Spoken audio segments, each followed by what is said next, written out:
exclamation expressive of contempt. Or, if I go by my line manager's understanding of it, it's another way of expressing a word that has a very similar sound. Whichever way we look at it, though, Rings of Power Season 2, exemplified by this final episode, was absolutely full of it.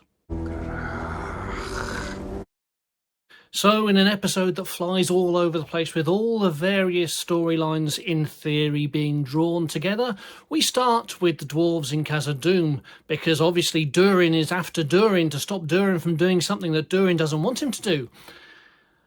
So Durin, the prince that is, finds the injured dwarves, who've clearly been injured by King Durin, his dad, who wants to go and mine the mine that they have been blocking. Disa isn't injured, however, because of course you couldn't hit a female dwarf, could you? Despite the fact that the female dwarves are supposedly just as good as the men, but no, she's uninjured. Anyway, after the kiss that nobody wanted to see, Prince Durin goes into the mine and finds King Durin has gone loopy. He's mining with a battering ram. Yes, he's not picking his way through the mine to find the useful and valuable bits that will be able to be turned to profit. No, he's just wanting to make a big hole in a wall. Then Prince Durin says to take off the ring, because it's all about the ring, because the ring has taken control of him so quickly. And then when he makes his threat that he's going to chop off his hand if he doesn't, Durin, Prince that is, admits to being too weak to do what he's threatening to do. The heroic dwarf is actually a complete wimp. Go back to the Silmarillion. Very early on, cousins are having to deal with issues. Fingon has gone to free Maedhros, who is chained on one of the mountains above Morgoth's lair. He's chained and the chains cannot be broken.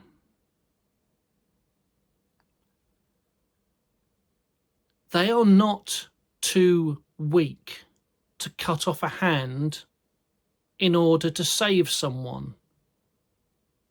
King Durin would be saved from this ring that has taken control if his hand was chopped off and therefore the ring no longer controlled him. But no. We've got a weak Prince Durin who can't be bothered to do the one simple thing that would fix the problem with his dad. And he admits it. What we have here is not even a tussle before an admittance of being weak. We have a sharing your feelings moment. I do not care about sharing feelings. Dwarves sharing feelings, utterly pointless in this situation. He's all wound up when he kisses Disa goodbye, and he says, don't come in no matter what you hear. And then as soon as he makes his threat, he then says, hang on a minute, I'm pathetic. Anyway, we've got more stupidity to come from him, I'm sure. Anyway, Durin fails and stops Durin to stop Durin, that is, from bashing the hole in. And yes, Durin bashes the hole in the mine and he smashes through and he sees loads of Mithril. Because, of course, if we go back to the origin of Mithril, Mithril is all about how when a Balrog was fighting, and I'm forgetting whether it was with an elf or with a Maiar or a Valar or whatever it was. But anyway, there was a Balrog fighting atop the mountain, and was it struck by lightning or something? Whatever it was, you see how pathetic the story was. It doesn't even grip the mind. Anyway, because of what happens with that fight, Mithril is created through the mountain. Well, we see the veins all over the place, because it's not a case of digging too deep. It's just a case of clearly digging forwards and finding this gaping hole, apparently. And then the Balrog turns up. He's clearly not happy that he's had his hole bashed in by Durin's battering ram. And so he comes, and we see a light coming, as, of course, we saw when the Balrog appeared in Khazad-dûm in the Fellowship of the Ring. And then as the Balrog comes, he uses his whip, and you'll never guess which body part of King Durin gets caught by it. Anyone who said anything other than the ankle, you're lying. Anyone who said ankle, of course it is. Because remember, Gandalf, remember?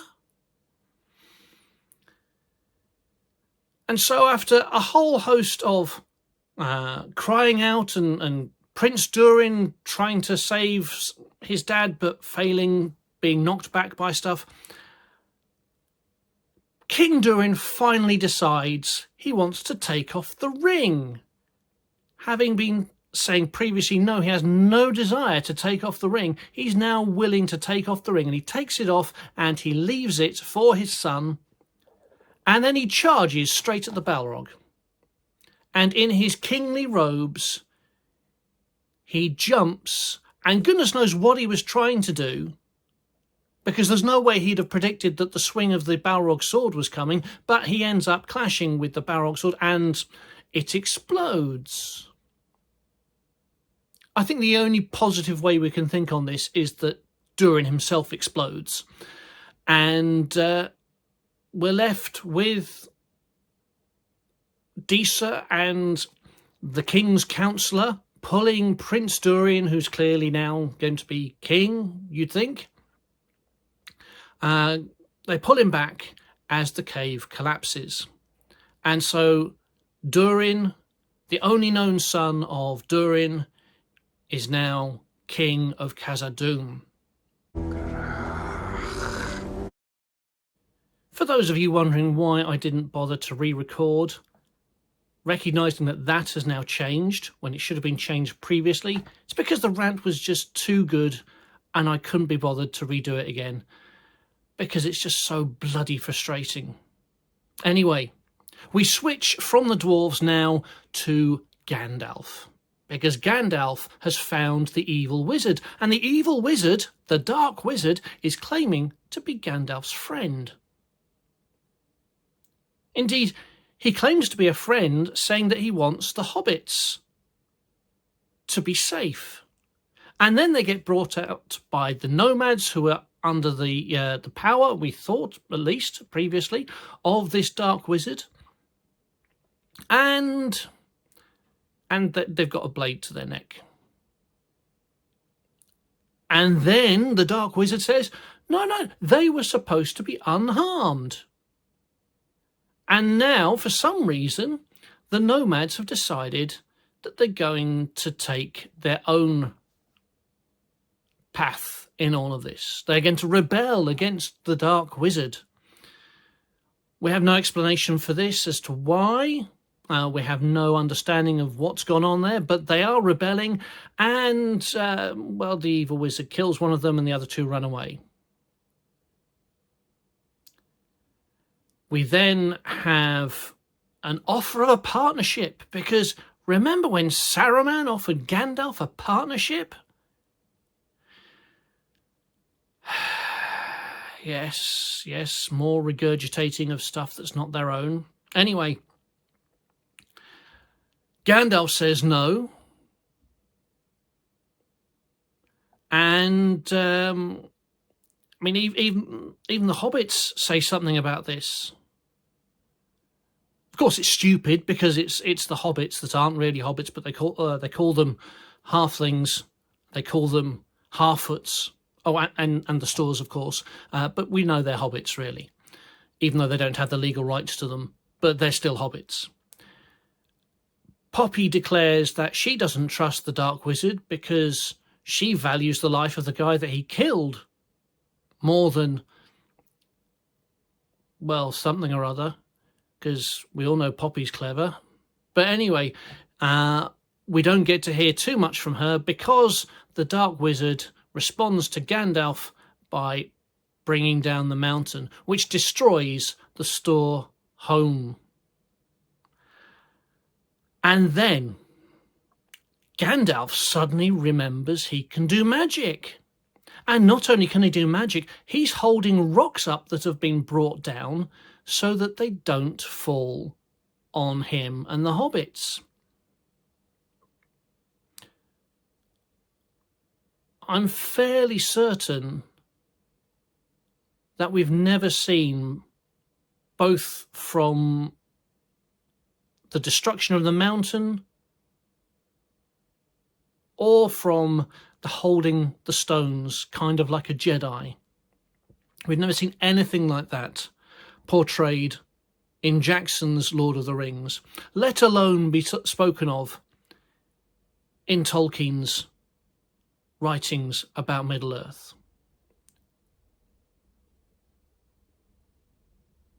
But anyway, we're going to have this way of doing things, and so, thanks to Jedi Gandalf, the hobbits escape. On to Númenor. The faithful have been summoned by Pharazôn.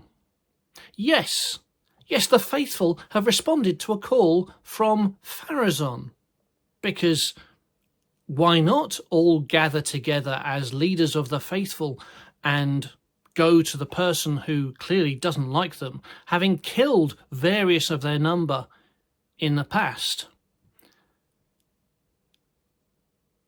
Pharazôn turns up and declares that Miriel is allied with Sauron. Now,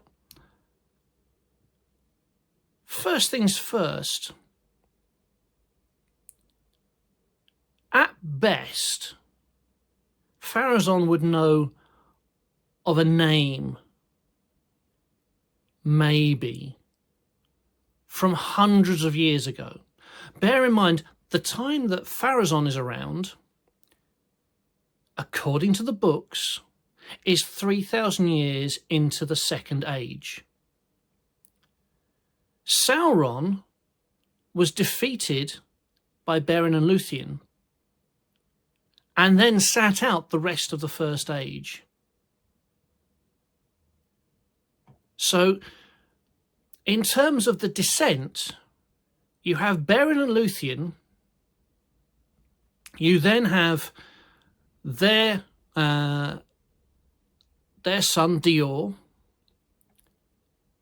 who then has a daughter, Elwing, who marries Eärendil, whose kids are Elros and Elrond. So the king at the start of 3,000 years ago may have heard stories from his parents that were passed down through from grandparents. Sauron, as far as the Middle-earth that we know from the Rings of Power is concerned, Sauron's hardly been mentioned for the Númenóreans.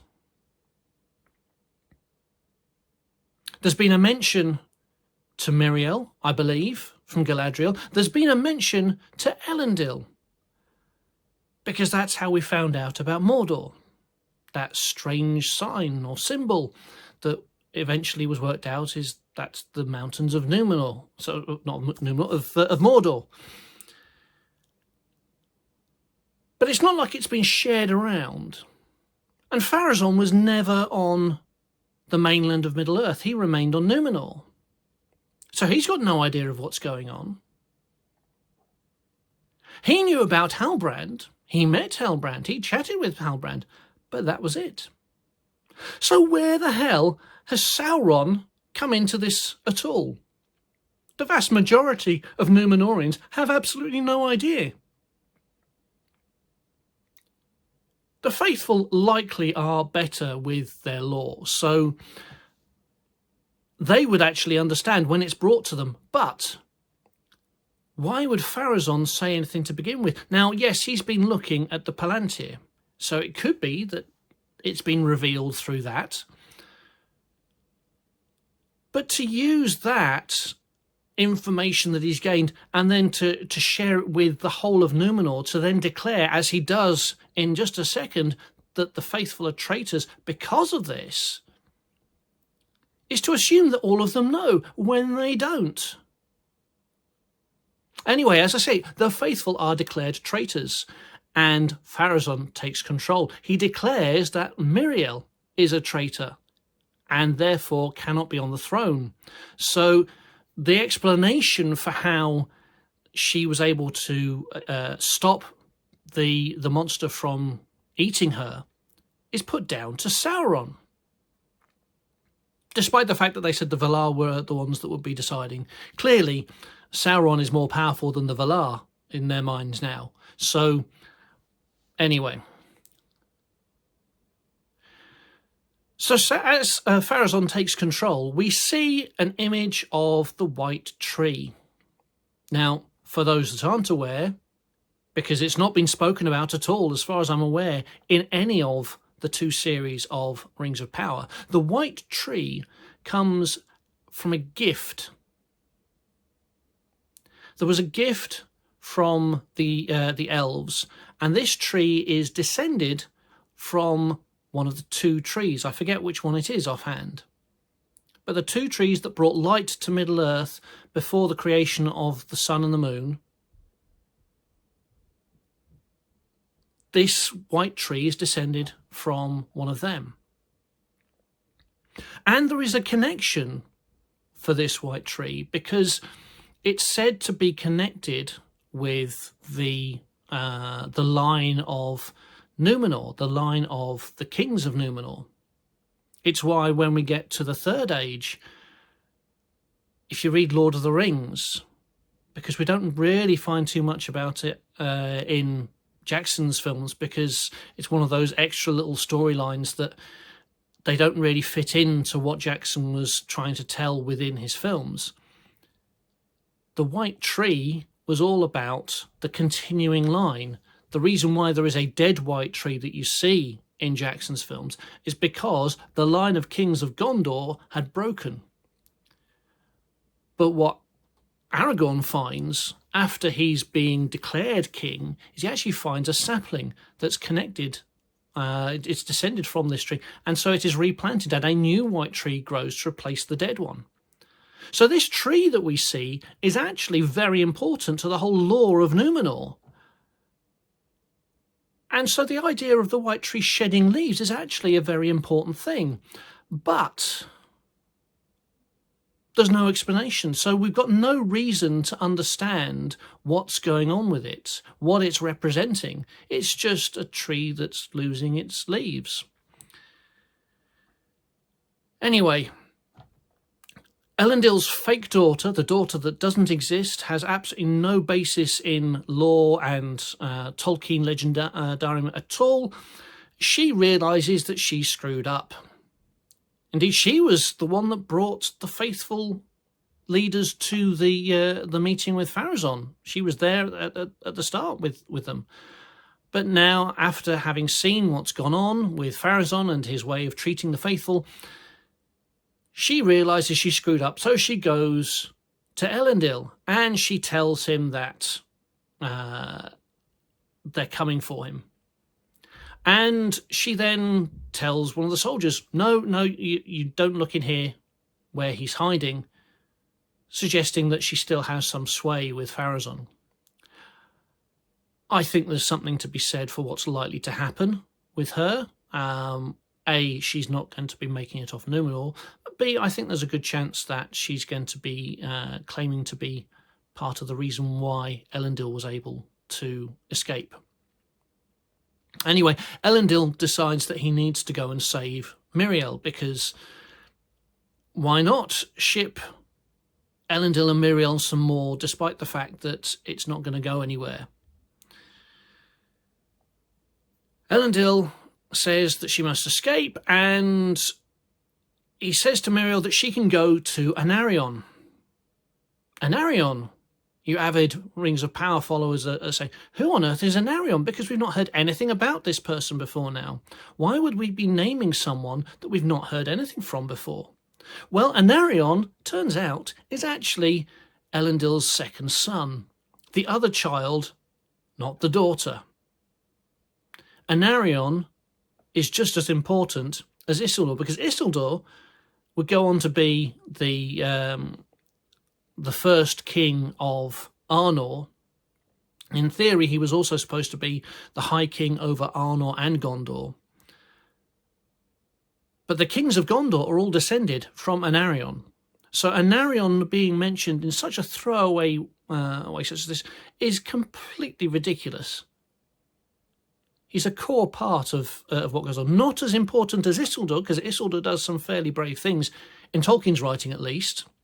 He's not the pathetic simp that we've been shown so far in Rings of Power. But anyway, he says that Miriel should be going to Anarion, and he would be able to look after her. I'm assuming that means that he is in the kind of the citadel of the Lords of the Adonai. We don't know for certain, because nothing's really been spelled out about that. But anyway, Miriel says no. She's going to be a martyr, and she's going to let Pharazôn get her and see what happens. And before Elendil leaves, she creates a story of where Narsil comes from, because she gives Narsil to Elendil. Narsil. Yes, you're wondering, what on earth is Narsil now? What on earth am I talking about now? Narsil is the sword that gets broken in the battle with Sauron when Elendil falls. Narsil is the sword, the broken sword, that cuts off the ring from Sauron's finger. The shards of Narsil are the thing which Boromir cuts his finger on when at Rivendell. Narsil, the shards of Narsil, are what forges Anduril. This is a sword which is said to have been made by the dwarves in the First Age. Beyond that, we have no story for how it came to be. And now, pathetic Miriel is giving pathetic Elendil a sword of note. And Elendil, because how could he not, draws the sword in a similar way to how we saw Aragorn draw Anduril. Elendil draws Narsil out, and he looks at it, and we have another member berry of how Aragorn did things. Back to Eregion. The orcs are now overrunning it. But still, it seems they want to throw some catapult fire at them as well, because, I mean, why would you not want to squish some more of your own side? Anyway, Galadriel is lady bossing her way out of it. There's even a point at which she has walked past an entrance that an orc comes out of, and just a moment after she's gone past it, an orc comes out and attacks someone who's behind her, rather than attacking the one who's got the dagger. Anyway, Galadriel fights off orcs, kills them, and helps the ladies, and I believe, I'm not saying there were some children, though I think they were female children as well, escape. Worth making a comment here. Elf children? Really? Elf children? Elves live for so long that they don't have many children. Eregion was a place where they were supposed to be putting all of their minds together to create some amazing things, which is culminating in the Rings of Power. It was not a place for families.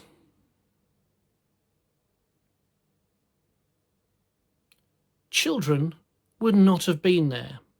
But, of course, we have to have a fantastic scene to lift Galadriel up, to show just how amazing she is. She's escaping with the 9 rings to make sure that Sauron never has the 9 rings. And she's also making sure Adar is nowhere near them either. So they escape, and they get out of a tunnel. Somewhat similar to how the elves escaped from Gondolin. I don't think this is a mistake of just it happens to be. I think this is intentional. Again, the writers coming up with something that someone else had already created within the writings of Middle-earth. They're not doing anything original. It's just what they've seen when they've been reading through things before. Unlike the escape from Gondolin, the orcs are not waiting exactly at the exit. Though in the story of Gondolin they do then get attacked, and that's where we have the story of Glorfindel falling in a fight with a Balrog. So it's effectively the same again, but this time the orcs are right at the exit. Because clearly the orcs have scouted everything out and know where every exit out of Eregion is, and they didn't even bother to use that as a way to get in. No, they had to do the head-on assault and get rid of the river, and then smash through the walls, and all of that stuff, because they're not going to sneak through a hole, are they? No, that would be far too simple. Anyway, the orcs are waiting. There's too many for Galadriel to fight off, and so Galadriel decides the only thing that it makes sense to do is not for her to escape with the 9 rings that could bring utter destruction upon Middle-earth. No, she decides that the 9 rings are there to be bargained with. She's going to save elves by offering Adar the 9 rings. Possibly the only scene I actually had any enjoyment in now.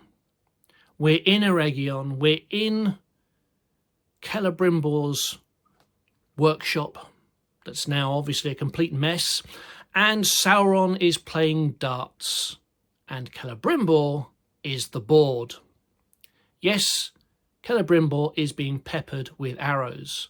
Now this is not, some people might think it may be, but this is not a harkening back to Boromir. Celebrimbor is actually used, according to Tolkien's writings, he's used effectively as a banner by the orcs. His body, with arrows poking out of it, is put up on a stake or a banner thing, whatever it is. It's held up as they approach Lindon.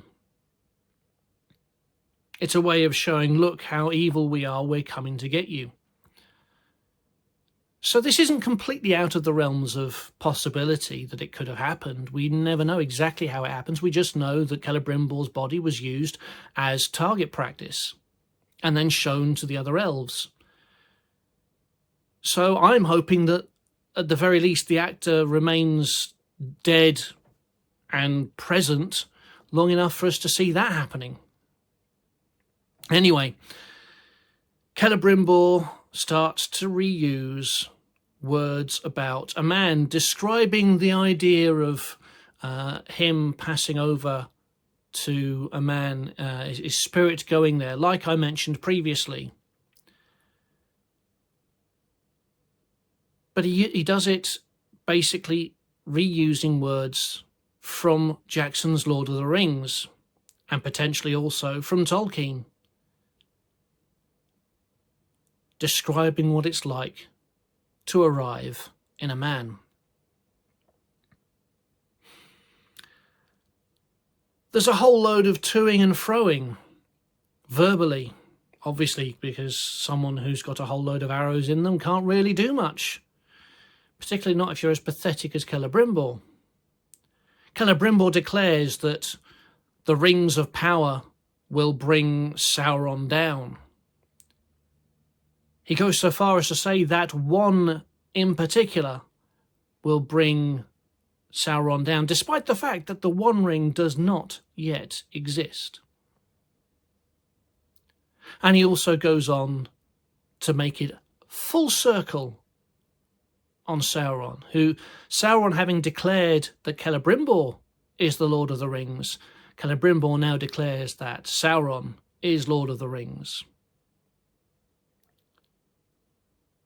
There's an element of potentially poetic pleasure there that you could see in the overall story, if it weren't for the fact that the whole story was so bloody pathetic that it just seems like people are wanting to use phrases just to get your attention. Anyway, Sauron gets so angry at Celebrimbor that he runs him through on a spear and lifts him up off the ground. And that is the death of Celebrimbor. Finally. And then, just after that's happened, orcs break in and find Sauron crying. He seems to be crying that he's just killed Celebrimbor. They ask him who he is, and Sauron asks what the orc's name is. Back to Pelargir. Yes, even that storyline is going to get at least slightly wrapped up. Isildur and Lemonless Jr., Theo, if you really care about his name, talk about losing mothers. Because that's what everyone wants to talk about. Let's have a love-in and talk about how we lost our mums. And then they hug, because, they clearly know each other a really big amount. They clearly get on, because we've seen... Oh, wait, no, we haven't. Anyway, they hug it out as they part, and Isildur's squeeze, his lady of fancy, his married lady of fancy, she returns and she declares that she doesn't love her husband. And then they kiss, because of course they do. Because in a story based on the writings of well-known devout Catholic Tolkien, we're going to have some extramarital affair. And then, just when things couldn't get any worse in Pelargir, Pharazôn's son turns up, because it would seem it's a very easy and quick journey to get from Númenor to Pelargir these days. It used to be thought of as being a really long journey that would take ages for Númenor to sail all the way over to Middle-earth on the mainland. But no, now it's a really quick thing. And, he turns up and he declares that he's taking over, that Númenor is taking over Pelargir and he's in charge. And doesn't care who was in charge previously. He's just saying, right, I'm here now, I'm in control. He then tries to convince Isildur when he sees him that everything's good. And then when Isildur doesn't play ball, he declares that, oh, by the way, your dad is now a traitor to the crown.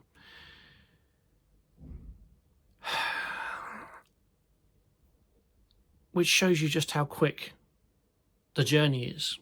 And then on top of that, he then tells Isildur that if he doesn't play along, if he doesn't behave himself, he's going to kill his horse. What is it with horses and these writers? We've had Elrond getting really upset at the death of his horse, and now we've got Isildur being threatened with his own horse being killed if he doesn't behave. A horse is so important, we have to stop it from being hurt, and if it does get hurt, we need to avenge it. And yet the fate of all of Middle-earth is so unimportant that we will bargain with our enemies by offering them the rings just to save a few elves. These writers have absolutely no concept of the value of the wider picture.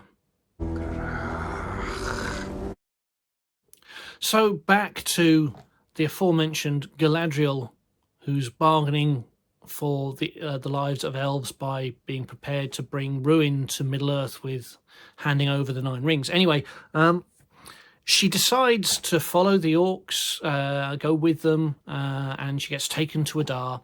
And Adar, it would appear, through putting on Galadriel's ring, has been healed of all the scars that we've seen him with so far. And then he takes it off, giving it back to her. Something about him earning his name. He doesn't care about his name from before he was Adar. He only cares about the name that he earned to become Adar. And as he takes the ring off, the healing goes away. So it would seem that the healing that these rings do is only temporary. Something to remember for a little bit later. Also something to bear in mind when we think about the fact that these rings were created to save Middle-earth. Remember the problem of the darkness, the poisoning of the leaves, and how when they put the rings on, all of a sudden the whole world is fixed. Now, regardless of the fact that one of those rings should have been worn by Celebrimbor, and one by Galadriel, and one by Gil-galad, and they didn't do it that way. They still had 3 people wear the rings, and everything was fixed, and they're thinking, yes, this is amazing.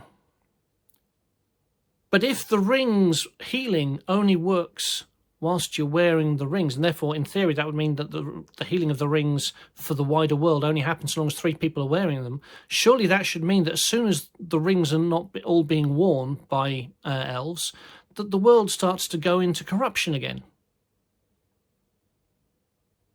But let's not think about that at all. I mean, it's only continuity after all. Anyway, Adar takes the ring off, and he then is looking at offering a pact.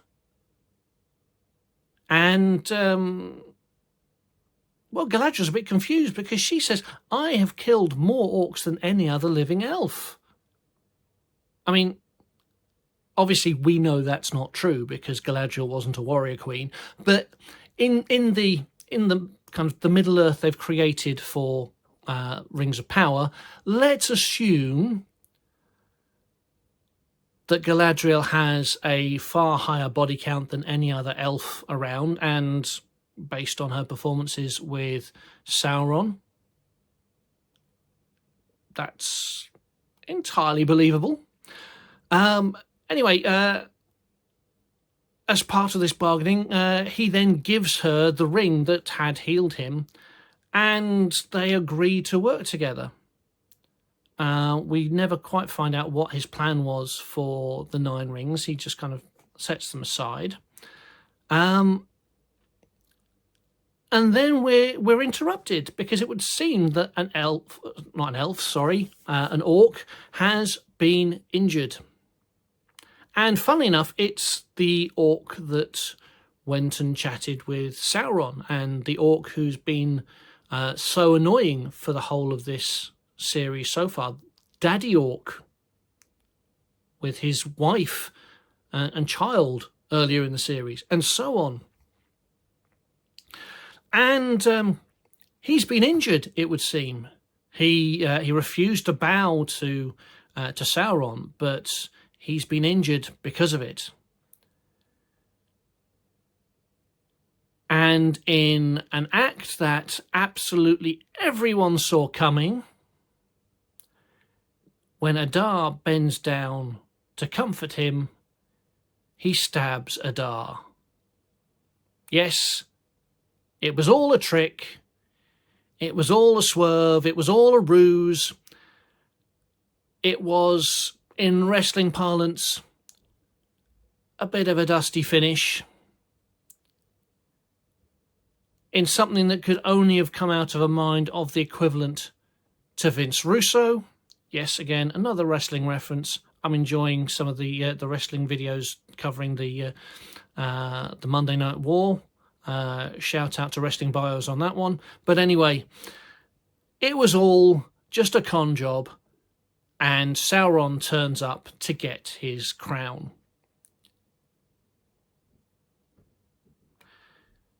Sauron then sends the orcs to raise Eregion,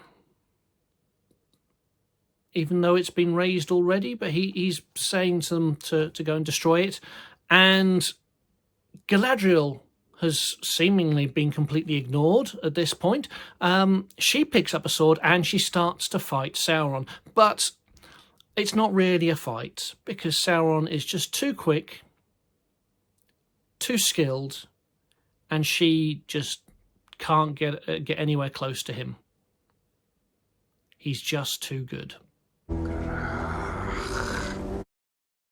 We return to Eregion, where we see it is actually being raised. Now, whether this is by the orcs that have come along with Sauron to be on his side, or whether it is by other orcs who are just doing what Adar wanted, either way, they're making a mess of the place. And they've decided, because what else are you going to do, that they're going to gather all of the writings and the parchment and everything like that, and they're going to burn it. And when you know it, the elves aren't particularly pleased about this. And despite all the other deaths that have happened around you, all the deaths that we've seen so far, the biggest pontificating from the elves is to do with the information that's being burned. It seems they would rather die than have all of this wealth of knowledge be destroyed by the orcs. And you know what? At this moment, I would rather they died too. Back with the fight between Sauron and Galadriel, and Sauron remains stronger, faster, more skilled, and yet somehow Galadriel seems to have improved. She even manages to hit him. She kicks him in the midriff and knocks him over. And so we get them going to an area which it looks like an ancient ruin.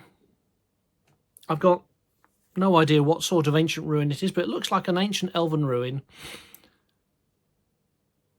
And they start fighting there. And Sauron decides he's going to now use deception, because of course we've heard him being spoken of as the father of lies and all that kind of stuff. Sauron the Deceiver, and he defeats her through this. He turns into all sorts of different characters.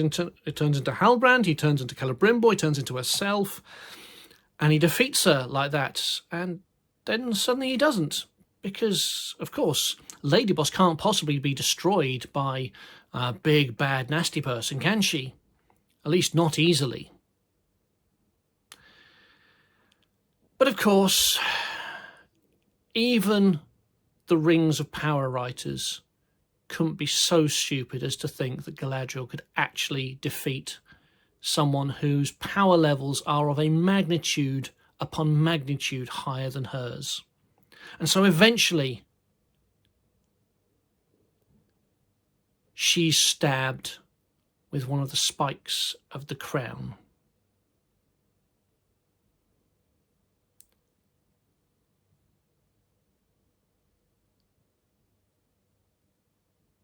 And as she is stabbed, Sauron takes the 9, because she's taken the 9 back to make sure that Sauron didn't get them when Sauron appeared whilst the death of Adar was taking place.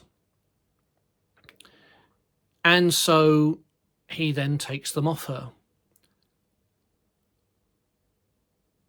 And just as he does that, it seems the dwarves have now managed to make the quick run from Khazad-dûm to Eregion. That journey that, if memory serves, was something like a week, wasn't it? They've managed to do in the space of hours, if not less, from the point at which Prince Durin had become in charge of the army once his dad had died. We find out that he's there to save the day. Well, actually not him.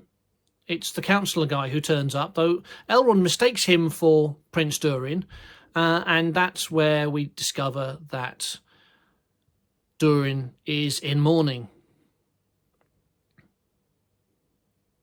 But nobody cares about that, because we're right back to Galadriel with a crown still stabbing into her chest, and there's very little that's stopping her from being hurt on many levels. She seems to be having a telepathic conversation, or at least is being spoken to telepathically by Sauron. Sauron uses telepathy to tell Galadriel that she should give him the ring, and she takes off the ring. And she puts it in her hand, and she starts to offer it to him. And then she turns her hand over as if to drop it, but she keeps hold of it, and she then decides that she's going to step backwards off the mountain. Why she pretended, I don't know. It would have been far simpler if she'd just stepped back off the mountain, but for some reason we had to have some kind of tease that she might. I mean, let's be fair, the amount of times she's been willing to do a deal with evil in terms of what's going on just to save her own skin, or save something that's equally pathetic and unworthy of being saved. It's entirely possible she could have done, but for some reason, no, now she's going to do the right thing, and she's going to die to keep Sauron from having the ring. So she falls, and we have the elves, which include a now revived Lemonless. No, he didn't die, despite getting stabbed quite brutally twice by Adar. He's now alive, and it would seem that has had absolutely no issue at all with the injuries that he sustained. There's nothing that's limiting him at all. But he is among the elves that see Galadriel fall. And this is not just any fall. This is not a fall from one story up. This is not a fall from several stories up. We are talking potentially about hundreds of meters of fall. When was the last time you heard of someone surviving from a fall like that? Particularly when someone who is falling having been injured quite severely.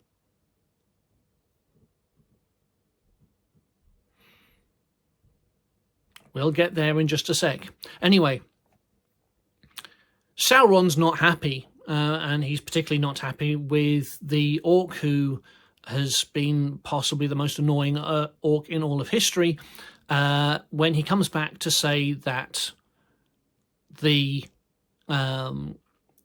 fight that's going on in Eregion has turned around because of the dwarves. Bearing in mind that he's just come to Sauron, who's at the top of a mountain that's the other side of the river from Eregion, and it's much higher up. How the orc managed to get all the way up there, I do not know. But anyway, he's managed to get all the way up there and bring the information that the dwarves turned up, that he would have only known about the dwarves turning up and the turn of the tide if he'd actually been down there in the battle. But don't worry, continuity and common sense not needed in all of this. He turns up and he moans at Sauron, and Sauron, thank goodness, runs him through with his sword. And the orc that's behind him gets the message and goes off to do what Sauron wants him to do. Meanwhile, we go back to Gil-galad and Legolas, who find Galadriel's body. Sadly, not her body, though. Yes, she's still alive. Fell hundreds of meters. Landed on rock. Elves aren't kind of superheroes who are invulnerable. Go through all the stories in the Silmarillion. You'll see the damage that can be done. Elves do die from mortal wounds. Galadriel has fallen hundreds of meters, landed on rock, and is still alive, in spite of the fact that she was also bleeding probably quite badly from being stabbed in the chest with a crown. But we can't be killing Galadriel off because she's still got to be there in the Third Age, so why the hell are you making her suffer in this way? It's utterly ridiculous, completely pointless, and, let's be fair, utter pish. Anyway, they find her body, and Gil-galad, who, when they were being captured by the orcs, he turned his ring round so that all they would see is the gold band and not the jewel, so that he doesn't look like he's wearing a ring of power, despite the fact that all they would need to do is see the other side of his hand and they'd be able to know what was going on. Anyway, he tries to heal her with his ring, and we see a whole load of things being said, and it's all a rip-off of when Frodo is dying and then being healed. But that's not good enough. It would appear that they need something far more powerful than what we saw there, and this is where Elrond puts on Galadriel's ring to heal her. Now remember, healing with a ring doesn't last. We've seen this with Adar. But we know that Galadriel is going to live. If we go on the basis that this is the end of the Third Age, because of Pharazôn, then she's got another 3,000 years. If we go on the fact that this is the middle of the end of the Second Age, if we go on the basis this is the middle of the Second Age, then she's got another 4,500 years. And she's still going to have a child, it would appear, as well. Unless we're going to have no sex in this, because you can't possibly have a woman being subjugated to and subjected to that in any way, shape or form. So it's going to turn out that she's already got a daughter and it's just someone that we haven't had mentioned before. But anyway, they're going to heal her because she needs to live in order for the continuity to at least have some vague kind of accuracy. Back out in the east in Rhûn. And the hobbits are sad that the Storrs' homes have been destroyed. Because, well, I mean, that at least it makes sense. I mean, they've had their homes destroyed, despite the fact that they probably wouldn't ever have really been there. But, you know, rings of power. Anyway, they're upset, and so we start to have Poppy doing a voiceover, because we then flick to Durin mourning his dad's deaths, as Poppy continues to speak about losing stuff. And then we flick again to the elves mourning the destruction of Eregion as Poppy continues to drone on about losing stuff. And then we go to Pelargir, who's sad at the takeover by Pharazôn's son and the Númenóreans. And in particular, Isildur, who's sad at leaving his lover, despite the fact that she's with her husband, who also knows that Isildur was quite fond of her and that he was wanting to take her to Númenor with him. And then we have Miriel, who's sad at Pharazôn being king. And Sauron is sad that his lover, Celebrimbor, is dead. All with Poppy's voiceover. Because why not? Why not have one of the thickest characters in the whole of the Rings of Power be the one to spout off nonsense like this? It's not as though they're ripping off at all from, say, Sam saying stuff and thinking, oh, well, we'll have the one who's supposed to be the kind of the thicky kind of sidekick. The thing is, Sam wasn't thick. The kind of the thickness of Sam comes from his use of language in Tolkien's writing and the accent that was used in Jackson's Lord of the Rings trilogy. He's not actually thick.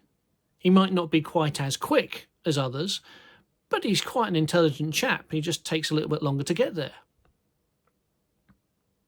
But Poppy really is thick. She's utterly, utterly thick. And so to think that she could come up with something profound about all these loss situations is just nonsense.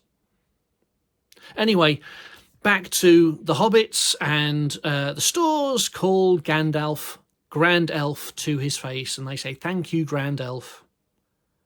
And of course, Gandalf likes the sound of that, and we will find later that he quite likes it to the point that he's going to take the name of Gandalf. Because despite all of the denials that this was Gandalf, of course it was Gandalf. Even though Gandalf doesn't appear until the Third Age. Even though Gandalf doesn't appear anywhere in the East. Even though Gandalf doesn't appear coming out of the sky like a meteor. Even though Gandalf is never without his faculties of knowing who he is.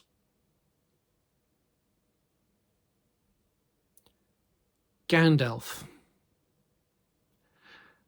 Now, I'm hoping this next bit means that we won't see her again, because it seems that Nori is going to leave with the stores and depart from Gandalf. They have a brief chat, and then she goes, and then just as he's about to start walking away himself, Gandalf trips over a piece of wood. And wouldn't you know it, it looks exactly like the staff we see him have in both the Hobbit films and the Lord of the Rings films. Funny that. Sticking with Gandalf, he returns to Tom Bombadil, who's not really Tom Bombadil because his character is nothing like Tom Bombadil from what Lord of the Rings, the book, tells us. Anyway, Bombadil says that he had to find his staff by being found by his staff, and that he had to find his name by being found by his name. He wasn't found by his staff, he tripped over the bloody thing. He wasn't found by his name, he just decided that something that other people were saying sounded a bit like something he liked the sound of. Anyway, they start to sing. Indeed, Gandalf says, "Shall we sing together?" And so they sing a song which includes the lines, "Then we sing together." And it would seem that the Dark Wizard knows. Who this Dark Wizard is, I mean, when they had their interaction earlier, he declared that he was one of 5. We know that the Istari were 5. So He's not going to be Radagast. Is it possible that we could end up with this wizard becoming Saruman, and this is simply a foretaste of what is to come? Well, no, because everyone thinks that Saruman is a good guy until it turns out he's not. The whole point is that Gandalf is caught unawares.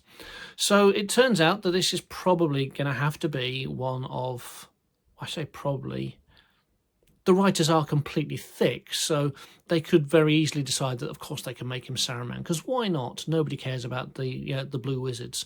But anyway, if they have any semblance of shame and decency, it will be a blue wizard who has gone off the rails.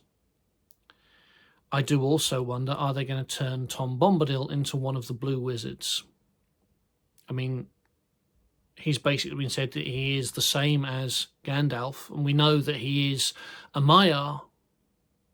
At least that's what Tolkien wrote him to be. It's just he's slightly different. He's gone native, I believe, was the description.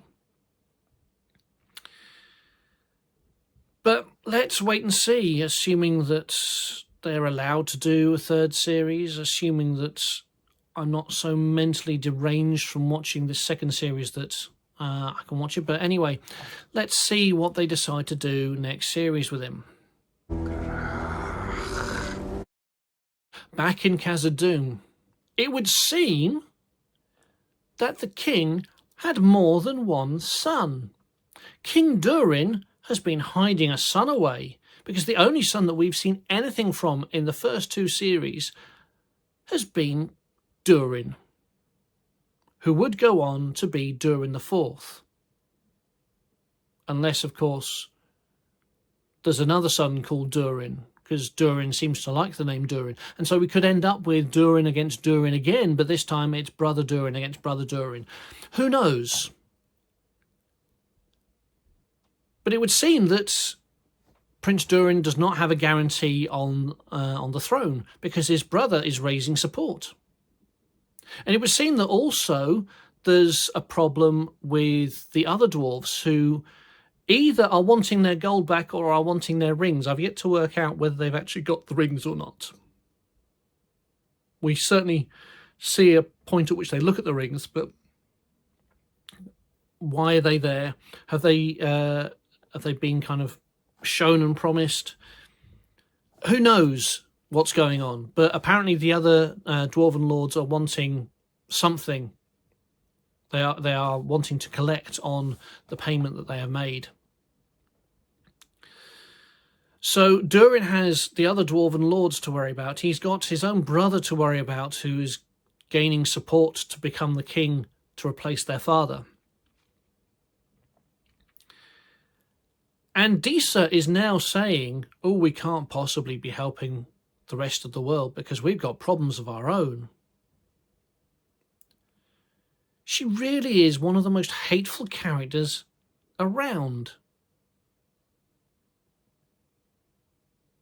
She seems to think she has a right to declare what the dwarves have to do just because she wants it that way.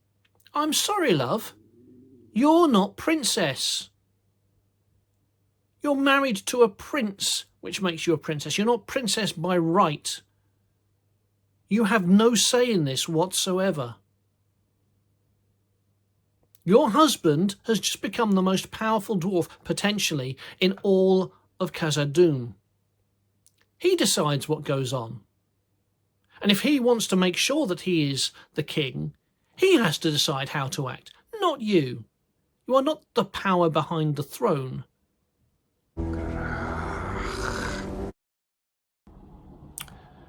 Finally, we're getting to the end.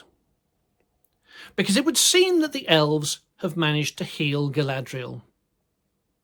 And funnily enough, they found the Hidden Valley as well, which Rivendell will be based in. And Galadriel has another kind of appearing out of light, kind of similar to, who was that other person who got healed by elves? It escapes me for now, but I'm sure it's in there somewhere. I mean, these guys can't write original stuff for toffee.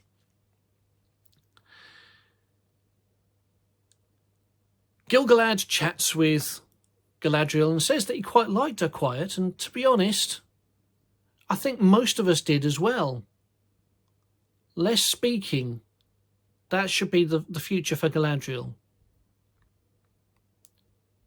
Bow and bend the knee to Celeborn.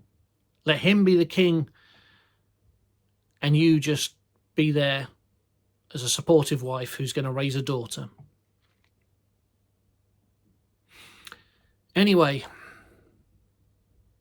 after him saying that he'd rather that she stayed quiet, he and Elrond and Lemonless all decide that they need to hear from her, because she's the one that's going to give advice for what they're going to do going forwards. And we see those elf kids again, because elves had a lot of kids around in Middle-earth. Be interested to know exactly how many elven kids actually exist outside of a man. As far as I can work out, the only elves that were born on mainland Middle-earth that Tolkien ever mentions would be Dior, who is the son of Beren and Luthien, Elwing, who is the daughter of Dior, and was it Findulas?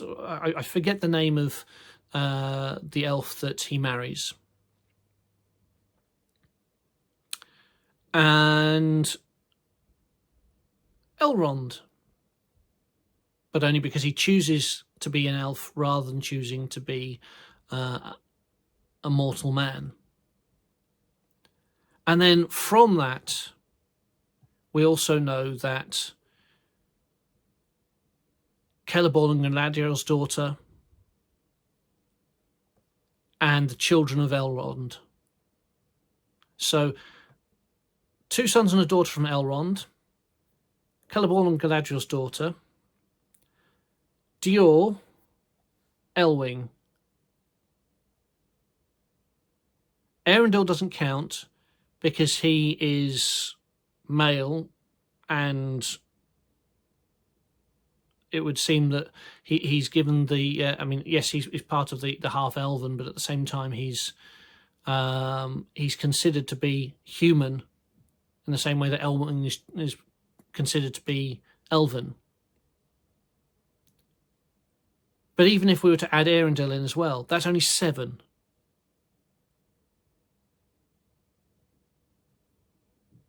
If we want, we can add in the non-Noldoran elves. We can go for Legolas. And we can probably go for Thranduil as well, his dad. But in terms of the Noldor, and the Noldor kind of connected, and the High Elves generally, 6.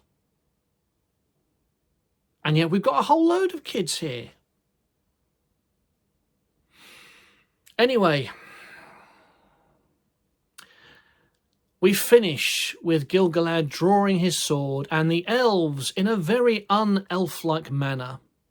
It'd be more akin to a dwarf, or maybe humans, particularly the non-Númenórean humans, roar. They roar as they declare that they are undefeated, despite the fact that Eregion has just been destroyed and they were defeated. They declare that they are fine. And for some reason, we now have Gil-galad at Rivendell at the founding of it, when actually, as far as we're aware, he had nothing to do with it. He sent Elrond to Eregion. He didn't go himself. And yet he's here. Because well, it would seem that they really, really like Gil Gadaddy, and they want him to be a part of this, even though he's not. They clearly can't be bothered to have less, and they clearly can't be bothered to not have him in. And they really don't want to spend any more money on another actor as well. Probably also explains why we've also got Lemonless back from the dead, I guess. Because he's roaring as well, completely unfazed by the injuries that he had when he was stabbed quite deeply by Adar. He's still with us. I was really looking forward to the idea that we no longer had him. So that brings us to the end of Series 2, Season 2 of Rings of Power. It is possibly the worst thing I've ever watched. It makes no sense within its own lore, let alone the lore it's in theory based upon. It's not enjoyable because the characters are not pleasant to engage with. It's not interesting because as soon as you see them building up towards one thing, it then gets switched around again. It's not intelligent. It quite literally is utter pish.